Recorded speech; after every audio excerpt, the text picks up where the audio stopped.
আজ তোমাদের বানিয়ে দেখাচ্ছি অসাধারণ স্বাদের একটা চিংড়ি মাছের কালিয়া, যেটা খেলে বাঙালরাও কিন্তু তাদের ইলিশ মাছ ছেড়ে এই চিংড়ি মাছের একদম ভক্ত হয়ে যাবে।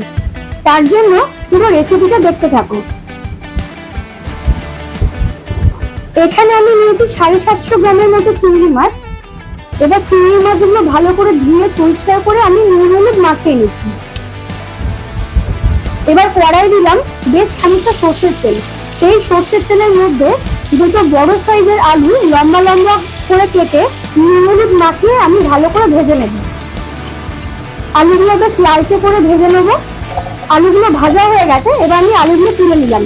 ওই তেলেই এবারে চিংড়ি মাছগুলো আমি দিয়ে ভেজে নেব। চিংড়ি মাছ কিন্তু একটু নরম করে ভাজতে হবে, খুব বেশি শক্ত করে চিংড়ি মাছ ভাজলে টেস্ট নষ্ট হয়ে যায়।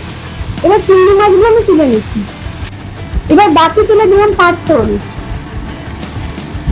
5 ফোড়নটা একটু ভেজে নিয়ে দুটো বড় সাইজের পেঁয়াজ কুচো করে কেটে আমি ভালো করে ভেজে নেব।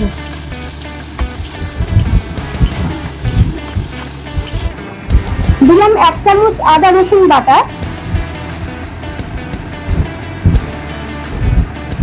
2 চামচের মতো ঝাল লঙ্কা গুঁড়ো, হলুদ গুঁড়ো,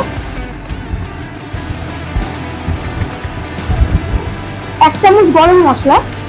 এবার ভালো করে মশলাটা কষিয়ে নেব। দিলাম 2 থেকে 3 চামচের মতো ফ্রেশ টক দই দিয়ে ভালো করে মশলাটা আমি কষিয়ে নিচ্ছি। এই সময় দিয়ে দিলাম হাফ বাটির মতো কড়াইশুঁটি। কড়াইশুঁটি দিয়ে ভালো করে নাড়াচাড়া করব। ওপর থেকে দিয়ে দিলাম একটু কাসুরি মেথি, দিলাম পরিমাণ মতো চিনি, টমেটো কেচাপ, পরিমাণ মতো নুন। এবার সবকিছু খুব ভালো করে মিশিয়ে নেব। দিয়ে আমি একটু জল দিয়ে দিলাম। এবার ঝোলের মধ্যে আমি দিয়ে দিলাম ভেজে রাখা আলুগুলো আর চিংড়ি মাছগুলো। এবার 5 মিনিটের মতো ফুটিয়ে নেব। আলুগুলো কিন্তু বেশ ভালোভাবে সেদ্ধ হয়ে এসেছে আর চিংড়ি মাছের মধ্যেও মশলাটা ঢুকে গেছে।